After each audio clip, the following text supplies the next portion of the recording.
Todd, Laverne High School, Class A AD of the Year. Just thinking back at going to school, not knowing what I wanted to do, and my high school coach, Joel Swanson, encouraged me to go to college. I went to North Dakota State College of Science. That's where I met my coach, John Richmond, who's also the AD there. He really was inspiring for me, and from there I went to Southwest State, and there I had Coach Jeffers, was also really pushing the importance of coaching and academics. So I think at that point I knew I wanted to coach for sure, and then the teaching is coaching. So I was teaching in Rochester for 4 years, and my wife and I decided that we wanted to move back to one of our hometowns, and she's from Wahpeton, North Dakota. And fortunately for me, Laverne, Minnesota won out, so I moved back, and I was teaching 7th grade social studies, and there was a budget cut. I always joke around that it was a promotion through a budget cut, and Gary Fisher approached me. He's a longtime principal and superintendent for us in Laverne, and he really helped me with my career a lot. The first few years I was still teaching and being the AD, and then I was Dean of Students and AD, and that's currently what I'm doing now. I think the favorite thing is, once you have young kids too, seeing your own kids in school is great, but just being around the kids and the challenge. The one thing about being an AD, it's not a stagnant job. Things are always changing, there's always something new. I think back to when I started and we're sending out postcards as reminders for games, and now it's the technology is just tremendous. In a small school, we get to watch the kids come through elementary and middle school and see them they develop into high school, and the changes and just the fun that the kids have. We really strive to do well in all of our activities and athletics at our high school. When I started, we have a good program in place. We had just really started adding hockey to the State High School League. They had been club before.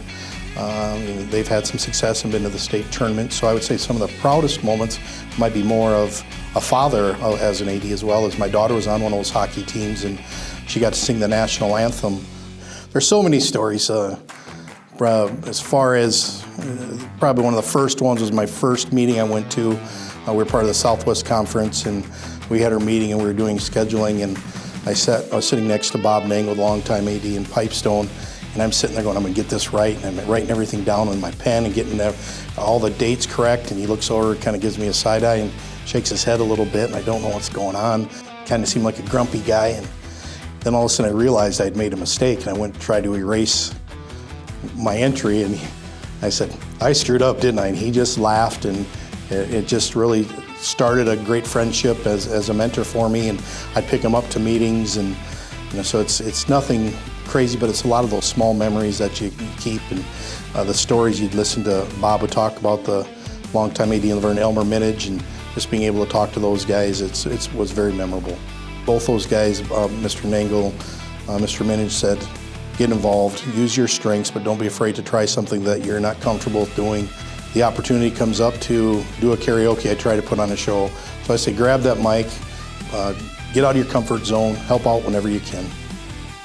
The MnIAAA is a special group. It's really a support system, and in getting to know your colleagues, you never feel like you're alone or on an island, because there's always someone out there. And just thinking about the trips and the meetings, whether it's region meetings or state meetings or even just simple conference meetings, getting to know the ADs, and it's not just the other ADs, it's you get to know their families.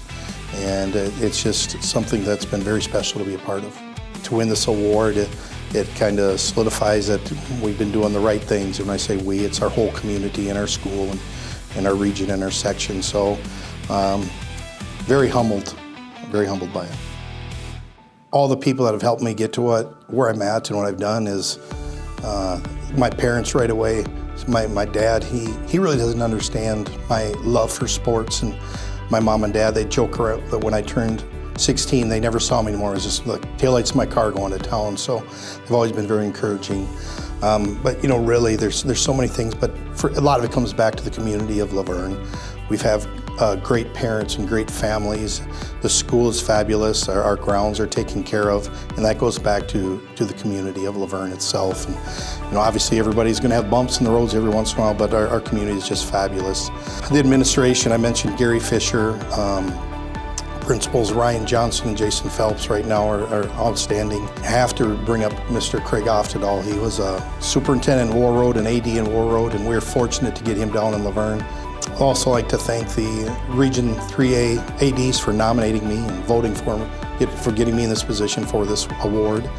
I also like to thank all the Big South ADs. I think back to the times when our conference was split. Rob Norman, Les Zellman, and there's just so many ADs, Andy Arata, Dave Nielsen, Josh Dale. I've also been fortunate that I've only had 2 assistants. I started with Marcia Boovy, and she was starting at the same time.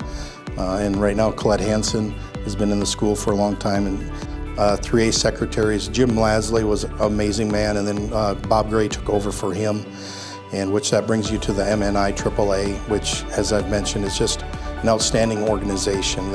If you need help, they're there to help you. And I don't think anybody'd sit here without family, and my wife is amazing. Her father was a principal, longtime principal in Wahpeton, North Dakota, so she understood the hours and took care of our 3 daughters. And someone doesn't get to this position on their own. It takes a whole community, and in my case, a community, southern Minnesota, and my family.